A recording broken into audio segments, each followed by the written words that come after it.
নমস্কার বন্ধুরা, গল্পকথক মিতার পরিবারে জানাই আবারও অনেক অনেক স্বাগত। আজ আমি আপনাদের পাঠ করে শোনাচ্ছি গজেন্দ্র কুমার মিত্রের রচিত কারণ ছোট গল্পটি। জনার্দন মাইতি দেখতে খুব খারাপ ছিলেন না। তার স্ত্রী টুকুবালাকে তো ওদের ঘরের তুলনায় বরং সুশ্রী বলা যায়। তবে ফর্সা কেউ ছিলেন না। ওরা বলতেন, কালো আমরা হতে বাধ্য। সমুদ্রের কাছে নোনা বাতাসে রং চটে যায়। আমাদের এখান থেকে হলদি নদীর মোহনা কতটুকু দূর বলো? জনার্দন শেঠের ছেলে মেয়ে 13টি। তাদের মধ্যে কেউই 7 নম্বরের মতো এত কুৎসিত নয়। এ কোথা থেকে এমন চেহারা নিয়ে এলো কে জানে। মাঝে মাঝে জনার্দন স্ত্রীকে বলেন, এটার বেলা এমন হলো কেন? নিশ্চয়ই তুই আর কারো কাছে গিয়েছিলি চুপি চুপি। বউও সমান তেজে উত্তর দেন, তা কি করব বলো? আর্ধেক দিন গাঁজা আর মদে অজ্ঞান হয়ে থাকবে। কার সহ্যেই ঢুকতে কার সহ্যেই গিয়ে সেঁধুবে। আমি কাকে নিয়ে থাকবো বলো? যাকে পাবো তার কাছেই যাব। না রে, এ পাড়ায় এমন কেউ নেই এত খারাপ দেখতে যে তার কাছে গেলে এমন ব্যাটা হবে। এ নিশ্চয়ই অন্যি দেবতার হাওয়া লেগেছিল তোর। সত্যি, সব দিক দিয়েই যেন একেবারে দলছাড়া। মোটামুটি এ বংশের সবাই মাঝারি মাপের। মাখন তেধারাঙ্গা ঢ্যাঙা। যখন সে হেঁটে চলে যায় মনে হয় খাড়া একটা সুপুরি গাছ হেঁটে যাচ্ছে। রং এদের সকলেই অল্প বিস্তর কালো, কিন্তু এমন খোসো কালো কেউ নয়। যতই তেল মাখাও একটু পরেই মনে হবে গায়ে খড়ি উঠছে। চোখ দুটো কোটরগত, রগ টেপা মুখ। হেঁটে যাবার সময় মনে হয় পাগুলো বেঁকে বেঁকে যাচ্ছে। ভয় হয় এই বুঝি সেগুলো ভেঙে পড়বে। তবে চেহারা মাখনের যত খারাপই হোক, ভাগ্যটা কিন্তু ভালো। মাখন যখন পেটে তখন ওর কাকার পরপর 2টি ছেলে হয়ে মারা যায়। কাকার দুঃখের অবধি নেই। শ্বশুরের অনেক সম্পত্তি, ছেলে নেই, ওই একটিই তার মেয়ে, সেই পাবে সব। কাজেই রুগ্ন তার স্ত্রী, আর ছেলে মেয়ে বাঁচবে বলে মনে হয় না। তা সত্ত্বেও আর একটা বিয়ে করতে তার ভরসা হয় না। অনেক ভেবে চিনতে দাদাকে গিয়ে ধরল, দাদা, তোমার একটা ছেলেকে দত্তক দাও, তবু সম্পত্তিটা বংশের মধ্যেই থাকবে। দাদা ভেবে চিনতে বললেন, তোর বৌদির পেটে আবার একটা এসেছে, এটাই তোকে দিয়ে দেবো, যা হবে। সঙ্গে সঙ্গে দিয়ে দিলে তোর বৌদির অত কষ্ট হবে না। যাদের নেড়েছে ঘেটেছে তাদের দিতে পারবে না। ছেলে মেয়ে তো বুঝিস না, সকলকে আঁকড়ে ধরেই রাখতে চায়। ছোট ভাই বলেছিল, কিন্তু ছেলেই দিতে হবে, মেয়ে ছানা হলে আমি নেবনি। না রে না, এর পেটে দেখিস তো একটা মেয়ে, আর সবকটাই বেটা। বেটাই হবে দেখিস। হলোও তাই, ছেলেই হলো। লেখাপড়া করে 6 মাসের ছেলেকে ঘরে এনে বউয়ের কোলে দিয়ে দিল। বউ ফোঁস ফোঁস করে কাঁদতে কাঁদতে ছেলেকে নিয়ে ঘরে গিয়ে তুলসী তলায় হরির লোট দেওয়ালো। 6 মাসের ছেলে কেমনটা চেহারা নেবে তা বলা শক্ত। যখন চেহারা কেমন হবে বুঝলো তখন মায়া পড়ে গেছে। যেমনই হোক, সে ওদেরই ছেলে, একমাত্র ছেলে, তাকে আর ফেলা যায় না। কাকার শ্বশুর ছেলে 8 বছরের হতেই অনেকখানি জমি নাতির নামে লিখে দিয়েছিল। ছেলের বাবাই তা দেখাশোনা করে। সচ্ছল সংসার। 17 বছর বয়স পড়তেই বিয়ে দেবার জন্যে বাবা মা অস্থির হয়ে উঠল, কিন্তু রাজি হলো না মাখন। মাখন দেখতে যেমনই হোক স্কুলে পড়েছে, বছর বছর ক্লাসে উঠেছে। ছেলে বললে আরো 2 বছর যাক, ও বাড়ির তো কেউ পাঠশালের ওপরে উঠলই না, তবু তোমাদের বংশের একটা ছেলে অন্তত শিখুক ইংরাজিটা। তবে বাবা অতদিন অপেক্ষা করতে পারলেন না অবশ্য। কোনো মতে স্কুলের গণ্ডিটা পার হতেই বিয়ের ব্যবস্থা করলেন। কলেজে আর পড়া হলো না মাখনের। 18 বছরের ছেলের সঙ্গে 12 বছরের মেয়ের বিয়ে হলো। আর এখানেই গন্ডগোল বাঁধলো একটু। মাখনের বাবার প্রতিজ্ঞা, আমার একটাই ছেলে, সুন্দর দেখে বউ আনবো। এ বংশে তো এ পর্যন্ত একটাও ফর্সা মেয়ে এলোনি। আমি পণ বদলাতে চাই। টাকা করিতে আমার দরকার নেই, সাদা চামড়া হলেই হলো। অনেক দেখে অনেক বুঝে শেষ পর্যন্ত লাটের মেয়ে ঘরে আনলেন। তারা মেয়ে এখানে এনে তুলে দিল। খরচ খরচা সব মাখনের বাবার। বিয়ে থা নিশ্চিত সব এখানেই হলো।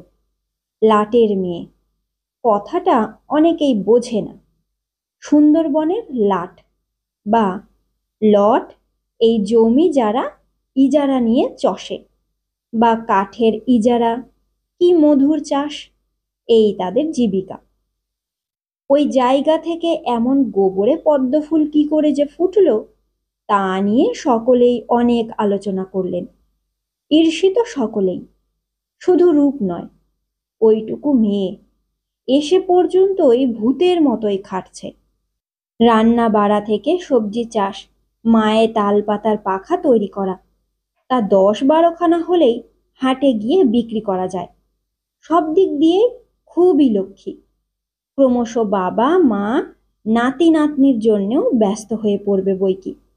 কিন্তু এইখানেই মাখনের একটু আধুনিকতা দেখালো। ওর স্কুলে শেষের দিকে এক ছোকরা শিক্ষক এসেছিলেন। মাখনের সঙ্গে কেমন একটা বন্ধুত্বের সম্পর্ক হয়ে গিয়েছিল। তিনিই ওকে বলেছিলেন, এখনই যেন ছেলে মেয়ে গোচ্ছার করে বউটাকে বুড়ি করে দিসনি, রেখে ঢেকে খা। শুধু বলেই ক্ষান্ত হননি, কি করলে সন্তানের আগমন বন্ধ করা যায় তারও সব উপায় বাতলে দিয়েছিলেন। তবে বেশি দিন বন্ধ রাখা গেল না। মা বউকে বাজা বলতে শুরু করলেন এবং তাগা মাদুলির ব্যবস্থা করলেন। অগত্যা সন্তান, পুত্র সন্তান। তবে রক্ষা এই ঠিক অতটা খারাপ দেখতে নয়। এইবার মা বাবার সন্দেহ দূর হতে মাখন এক কাণ্ড করে বসল। হীনমন্যতা শব্দটা ঠিক জানতো না মাখন। ওর লেখাপড়ার দৌড় অত দূর পৌঁছবার কথা নয়, কিন্তু সেই ধরনের ব্যাপারটাই ক্রমে ওর মনে প্রবল হয়ে উঠল। অথচ ঠিক তাও নয়।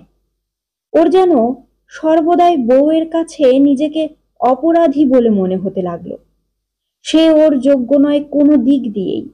ওকে বিয়ে করে মাখন অন্যায় করেছে। এ মেয়ের অনেক ভালো পাত্রে পড়া উচিত ছিল। অবশ্য ওরা গরিব, এখানে সচ্ছল সংসারে এসে পড়েছে। তবু অন্তত সুশ্রী কোনো পুরুষের সঙ্গে বিয়ে হওয়া উচিত ছিল কিনা। টাকা না নিয়েও এ মেয়েকে ঘরে তুলতো যে কোনো লোক। তবে যা হয়েছে তা হয়েছে, সে কিছুটা অন্তত প্রতিকার করবে। এ বউকে দিয়ে সে ধান ভানা, ঘর নিকানো, মাটি কোপানো এসব করাবে না। বছরখানেক অপেক্ষা করলো, ছেলেটা একটু ভাত খেতে শিখুক এই জন্যে। তারপরেই ওর যা নিজস্ব জমি, তা থেকে বেশ খানিকটা বেচে দিয়ে একটা লরি কিনবে। লরির ব্যবসা করবে সে। না, এসব অঞ্চলে নয়। এখানকার লোকেরা অত ভাড়াও দেবে না কলকাতার লোকের মতো। তাছাড়া ধারে কাজ সারতে চাইবে, বেশিরভাগই ফকটে কাজ সারতে চাইবে। সে কলকাতাতেই ব্যবসা করবে আর বউকে নিয়ে গিয়ে রাখবে সেখানে। মনে মনে এটাই ছিল। বাবা মা এমনকি বউকেও বলেনি কথাটা। এর মধ্যে এক বন্ধুর লরিতে চড়ে ঘুরে দেখে নিয়েছে, কোথায় কোথায় কি বিগড়াতে পারে, ড্রাইভাররা তেল চুরি করে কিভাবে, আরও যা যা ব্যবসার ট্রেড সিক্রেট মোটামুটি সে সবই জেনেছে। মা বাবাকে বলে নতুন লরির জন্যে এখানে পুজো টুজো যা তারা দিতে বলেন দিয়ে কলকাতায় রওনা হলো। লরি রাখার জায়গা, নিজের বাস করার মতো ঘর আগেই সে ঠিক করেছিল। ভাগ্যক্রমে যেখানে গ্যারেজ তার কাছেই ঘর পেয়ে গিয়েছিল। ছোট্ট একটা দোতলা বাড়ি, ওপরে 2টি ঘর। ভাই বোন থাকে। বোন বড়, কোনো বড় স্কুলে পড়ান, ভাই চাকরি করে। নিচে একটা ঘরে কি যেন দোকান আছে, ভেতর দিকের ঘরটা খালি ছিল, সেটাই ভাড়া করলো মাখন। একেবারে এঁদো ঘর নয়, আলো বাতাস আছে, রান্নার মতো ফালি জায়গাও আছে, সব দিক দিয়েই সুবিধে। ওই পাড়ার রেট অনুসারে বরং কমেই পেয়ে গেল মাখন। আগেই বউকে নিয়ে গেলে খারাপ দেখায়, মাসখানেক হোটেলে খেয়ে চালালো, মাঝে মাঝেই বাড়ি আসতো আর মাকে শোনাতো, হোটেলের যা খাওয়া, এ খাওয়ায় মানুষ কেমন করে বাঁচে কে জানে। মা স্বভাবতই ব্যস্ত হয়, শেষ পর্যন্ত মাস দেড়েক যেতে নিজেই বলে ফেললে, কি যে তোর মতিচ্ছন্ন হলো, এত জমি চাষ করলে কি আর কম হতো? গেলি সব বেচে এক ছোট লোকেদের ব্যবসা করতে। ভদ্রলোক কেউ লরির ব্যবসা করে? তা যাও, যদি এ ছায়ের কারবার করতেই হয়, বউকে নিয়ে যাও, অন্তত রাঁধা ভাত তো পাবে। বৌমা আমার খুব কম তেল মশলায় রাঁধে, শরীর টিকবে।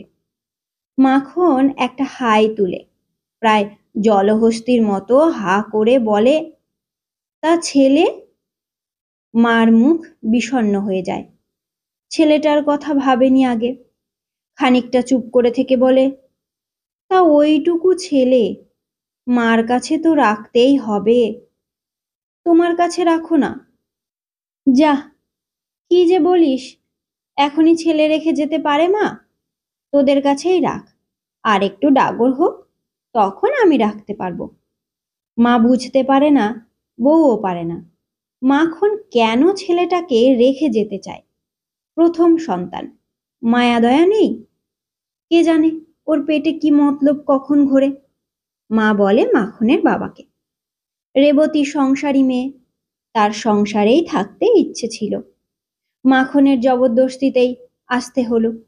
কিন্তু খাটা যার অভ্যেস, খাটতে চায়, সে দেখতে দেখতে সংসার গুছিয়ে ফেললো ওরই মধ্যে।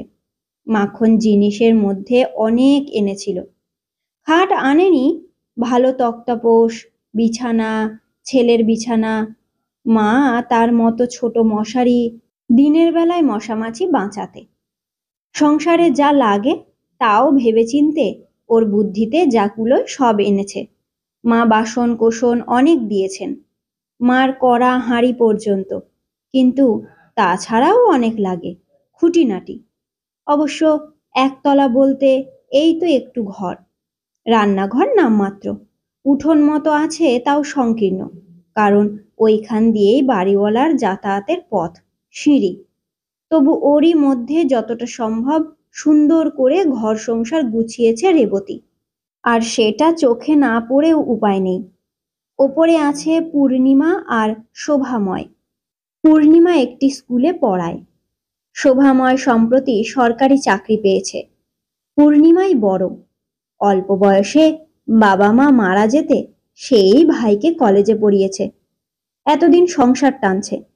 ভাই চাকরি পেতেই দিদি বলেছিল বিয়ে দেবে, শোভাময় বলেছে তা হবে, তবে তার আগে তোমার বিয়ে দিই। দূর পাগল, এই এত বয়সে বিয়ে করব? এমন কিছু বয়স হয়নি, তুমি আমার থেকে মোটে 5 বছরের বড়। ও বয়সে এখনো অনেক মেয়ের বিয়ের কথা ওঠেই না। বেশি পীড়াপিড়ি করলে শোভাময় বলে, আমার সাফ কথা, মাথার ওপর একটা বড় আইবুড়ো ননদ বসে থাকলেই অশান্তি, তাতে আমি রাজি নই। দিদি বলে, বেশ তো, তোর বিয়ের পরই আমি হোস্টেলে চলে যাব। ভাই বলে, সে তো আরো বিপদ, সংসার দেখবে কে? এই স্তরে আছে কথাবার্তা। রেবতীরা যখন এলো, এরা দুজনেই মানুষ ভালো, দেখতে দেখতে আলাপ পরিচয় বেশ জমে উঠল। এদের একটা ঠিকে ঝি আছে, পূর্ণিমাই রান্না করে, সময় কম, শোভাময়কে ঠিক 9:15 বেরোতে হয়, নইলে আপিসে পৌঁছানো যায় না। ঝি না এলে আতান্তরে পড়ে পূর্ণিমা। দু একদিন এই ব্যাপার দেখে একদিন রেবতী ওপরে উঠে গিয়ে শটান বাসন মাজতে বসে গেল। হা হা, ও কি করছেন, ও কি করছেন? পূর্ণিমা বলে, কিছু নয় দিদি, এসব আমার অভ্যেস আছে। বরং এখানে কাজ কম, মনে হচ্ছে হাতে পায়ে মরচে ধরে যাবে। এতে এত কিন্তু করবেন না, আপনি আমার গুরুজন তুল্য। তাছাড়া আবার হয়তো আমি অসুখ বিসুখে পড়ব, তখন আমাকে দেখবেন না। দেখতে দেখতে অল্প সময়ের মধ্যেই শুধু বাসন নয়, দুই ঘরের বিছানা তোলা, ঘর মোছা সব সেরে ফেলে। বলে, এত হ্যাঙ্গামের দরকার হতো না, আমিই রেঁধে দিতে পারতুম। তবে শুনছি আপনারা বামুন, আমরা মাহিষ্য, আমাদের ভাত কি চলবে? ভাই বোন প্রায় সমন্বয়ে বলে ওঠে, খুব চলবে। ও মা, এখন কি ওসব জাত ফাত আছে নাকি? আলাপ পরিচয় ঘনিষ্ঠ হতে হতে সৌহার্দ্যে পৌঁছায়। এরা আবিষ্কার করে পাড়া গাঁয়ের মেয়ে এই বউটা, লেখাপড়া কিছুই জানে না, কিন্তু হাতের রান্না এত চমৎকার। তাছাড়া খাটে হাসি মুখে, কাজকর্ম যেন হাতে পায়ে লাগে না। পূর্ণিমা রান্না করে ঠিকই, কিন্তু তাছাড়াও এটা ওটা তরকারি রেবতী দিয়ে আসে ওপরে। শোভাময়ও তার পাল্টা নেয়, সেই বাজার করতে যায় সকালে। এ এক একদিন ওদের জন্যেও কিছু ভালো মাছ এনে দেয়, কিংবা বড় মাছ এনে বলে, আপনারাও খাবেন, আমাদেরও দেবেন কিছু। এটা স্বতঃসিদ্ধ যে ২৬-২৭ বছরের শোভাময় এই সুন্দরী এবং কর্মিষ্ঠ মেয়েটির প্রতি আকৃষ্ট হবে, হয়তো মনের অজ্ঞাতেই, কিংবা সচেতনেই। সুযোগও আছে। বড় স্কুল পূর্ণিমার, মিশনারিদের, সেখানে কাজ এবং দায়িত্ব দুইই বেশি, সহজে ফাঁকি দেওয়া যায় না, এবং অধিকাংশ সময়ই ফিরতে দেরি হয়ে যায়। এর ওপর একটা কোচিং নেয় পূর্ণিমা, সেও ২ শিফটে চলে, অর্থাৎ ২ ঘন্টা। সেটা অবশ্য স্কুলে নয়, ওরা মানে স্কুলের সিস্টাররা কোচিং দিতে খুবই রাজি, তবে পয়সা নিয়ে করা চলবে না। সুতরাং ৩-৪ জন মিলে একটি ঘর ভাড়া করে এই কোচিংয়ের ব্যবস্থা করেছেন, সেটা স্কুলের কাছেই। ফলে কাজ সেরেই বাড়ি ফিরতে হয় একেবারে। শোভাময় বাড়ি আসে ৬টা-৬:৩০ মধ্যেই। আগে তবু খেলা দেখে বা বেরিয়ে ফিরত, এখন যত তাড়াতাড়ি সম্ভব বাড়ি ফেরে, আর চায়ের নাম করে নিচে নেমে এসে রেবতী বৌদির কাছে চা খায়। আর চা খাওয়ার সময়টা ক্রমশই বিলম্বিত হতে থাকে। এসবই লক্ষ্য করে মাখন। শোভাময় তরুণ যুবা, সুশ্রী, বলিষ্ঠ। মাখনের ২ চোখ জ্বলতে থাকে। সে তো এই চাইছিল, শোভাময়কে দেখে সে এ বাড়ি ভাড়া করেছে। মুশকিল হচ্ছে এই, ওর মনের ভাব রেবতী বুঝতে পারে না। সে এসব জটিল মনস্তত্ত্বের ধার ধারে না, এত কিছু জানেও না। নইলে স্বামী একটা জোয়ান সুপুরুষ ছেলের সঙ্গে ঘনিষ্ঠতা হচ্ছে দেখলে ক্রুদ্ধ হবে, ঈর্ষিত হবে, অশান্তি করবে বুঝে হয় সাবধান হতো, নয়তো অন্তরঙ্গটা গোপনে চালাবার চেষ্টা করত।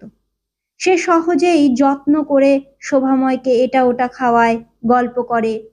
শোভাময়ও ওর ছেলেকে খেলনা কিনে এনে দেয়, ভালো পোশাক আনে, ভালো কিছু মিষ্টিও আনে মাঝে মধ্যেই।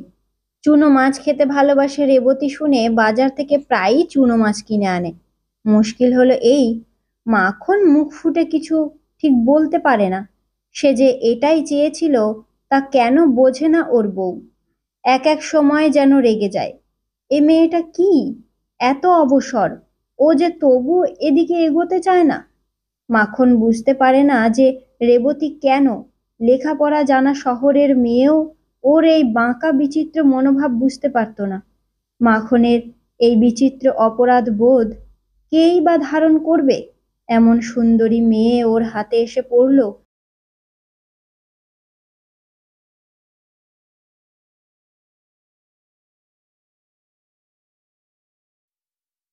কত ভালো ভালো রূপবান ছেলে একে পেয়ে ধন্য হতো, ওর জীবনটাই মাখন নষ্ট করে দিল। এ মেয়ে কি মাখনের জন্য তৈরি করেছিলেন ভগবান? এই ভেবেই যে মাখনের সুখ শান্তি কিছুই ভালো লাগে না। যতক্ষণ না কোনো রূপবান তরুণ রেবতীকে সম্ভোগ করছে ততক্ষণ যেন ওর মনে শান্তি নেই। এরপর সে নিশ্চিন্ত হয়ে স্ত্রীর সঙ্গে ঘরকন্না করতে পারবে। চাই কি এ বাসা ছেড়ে সে অন্যত্র ভালো ঘর ভাড়া করবে, কিংবা এখানকার পাট চুকিয়ে দেশেই চলে যাবে বউ ছেলে নিয়ে মা বাবার কাছে। শেষে একদিন থাকতে না পেরে বলেই ফেলে, এই ছেলেটা আসে তোর জন্যেই। তা তুই অমন আরো আরো থাকিস কেন? একটু গা ঘেঁষাঘেঁষি করতে পারিস না? কেউ তো বাড়িতে থাকে না, তোর ভয়টা কি? রেবতীর মাথায় কথাটা ঢোকে না। সে বরং উল্টো মানে করে, বলে, তোমার কি মনে হচ্ছে আমরা ইয়ে করছি? তা তেমন হলে ওকে তো নিচে আসতে বারণ করলেই হয়। এই দেখো, উল্টা বুঝলি রাম, আমি তো বলছি ওর সঙ্গে ইয়ে করতে। তোর সঙ্গে এমনই ছেলেই মানায়। তবুও বোঝে না রেবতী, বলে, বাপু এ বাড়ি ছেড়ে দাও। এমন আমি শুনেছি, মনের বিষে খুনোখুনি হয়ে যায়, পুরুষ পাগল হয়। তুমি অন্য বাড়ি দেখো। এই মরল যা, তুইই পাগল। আমি সত্যিই বলছি, তোর দিব্যি। এই ক্যাকলাসকে নিয়েই জীবন কাটবে, একটু ভালো কিছু ভোগ করে নে, এই আমি চাই। স্থির দৃষ্টিতে মাখনের মুখের দিকে চেয়ে বলে রেবতী, বেড়া নেড়ে গেরস্থর মন বুঝছো? এসব আমার ভালো লাগে না। আমি কাল একাই দেশে চলে যাব। একেবারে ওর হাত ধরে কাছে বসিয়ে মাখন বলে, না রে না, আমি বাপ মার দিব্যি গেলে বলছি, ছেলের দিব্যি গেলে বলছি, 2-4 দিন ভোগ করে নে, যদি একটা তবু ফুটফুটে ছেলে হয়, এই চাইছি আমি। সত্যি কথা বলছো? তেমনি যেন অবাক হয়ে চেয়ে থাকে রেবতী। সত্যি সত্যি সত্যি, 3 সত্যি। বেশ, তাই হবে, বলে রেবতী। পরের দিন একটু বেশি রাত করে ফেরে মাখন। এসেই প্রশ্ন করে, কিরে, ভাবসাব হলো? রেবতী শুধু উত্তর দেয়, হয়েছে। আহ, বাঁচলুম। সত্যি বলছি বউ, এখনো বলছি, আমার খুব আনন্দ হচ্ছে। বহুদিনের ইচ্ছে আমার। এবার হাসে রেবতী, বলে, সেই জন্যেই হয়নি। তোমার মতো লোককে আমি ঠকাতে পারবো না। তুমিই আমার ভালো, কাউকে আর চাই না। এবার দেশে ফিরে চলো দেখি, এসব পাগলামিতে আর দরকার নেই।